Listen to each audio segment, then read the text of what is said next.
Madame la présidente, monsieur le ministre, madame la présidente de la commission, monsieur le rapporteur, mes chers collègues, il est peu de problèmes aussi importants que ceux qui concernent la protection de l'enfance.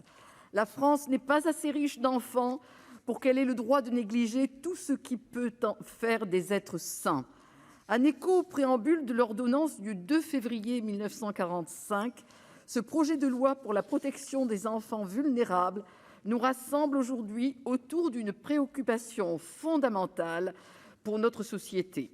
Il présente la réforme globale de la protection de l'enfance, annoncée de longue date par le Gouvernement, et contient des avancées essentielles, tant en termes de gouvernance que d'organisation et d'encadrement.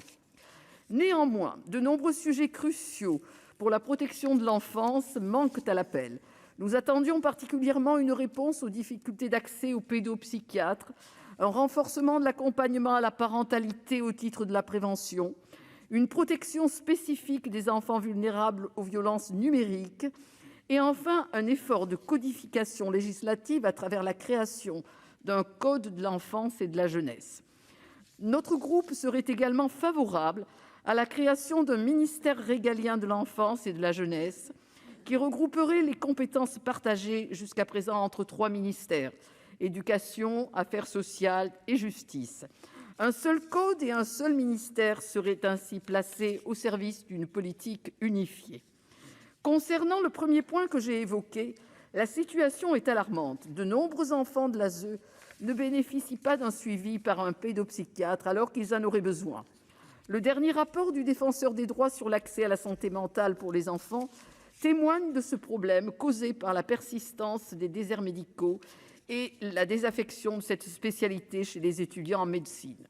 Or, moins il y a de pédopsychiatres et moins il y a de formateurs dans les campus de médecine et moins il y a de pédopsychiatres formés. Monsieur le ministre, nous ne pouvons rester passifs face à ce problème.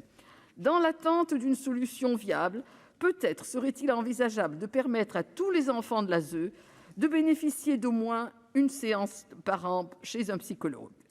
Ce serait également un moyen de détecter rapidement les situations de violence au sein des familles d'accueil ou des foyers, ainsi que les cas fréquents de prostitution. Le rapport à hauteur d'enfant qui vous a été remis le 20 novembre et que vous avez évoqué, monsieur le ministre, dresse un constat inquiétant à ce sujet. De très jeunes enfants sont concernés, sans avoir conscience de la gravité de la situation. Le Gouvernement a annoncé la mise en œuvre du premier plan de lutte contre la prostitution des mineurs le 15 novembre dernier. Jusqu'à 10 000 enfants en sont victimes en France et les enfants de l'ASE y sont particulièrement vulnérables. Aussi, nous devons exercer une vigilance toute particulière à leur égard.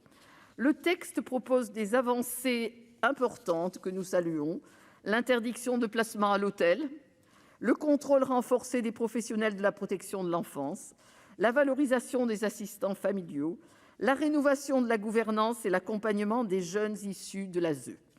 Nous sommes également favorables au dispositif de parrainage dont les contours restent à préciser. De façon complémentaire, à l'aide du levier associatif, il faudrait favoriser le mentorat entre les enfants de l'ASE et les étudiants des grandes écoles, ainsi que l'accès à la culture et aux loisirs, comme le rappelle Gauthier Arnaud-Melchior dans le rapport qu'il vous a remis.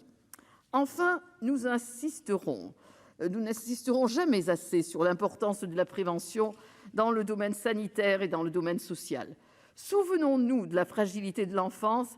Comme le disait si bien le sénateur Michel Amiel, un enfant considéré comme normal peut basculer à tout moment, et si un enfant en danger peut devenir dangereux, un enfant dangereux est toujours en danger. Ce projet de loi est une pierre supplémentaire à l'édifice de la protection des enfants, un rempart contre la violence, le délaissement et la précarité que nous ne manquerons pas de consolider en tant que de besoin. Nous voterons en faveur de ce texte. Merci. La parole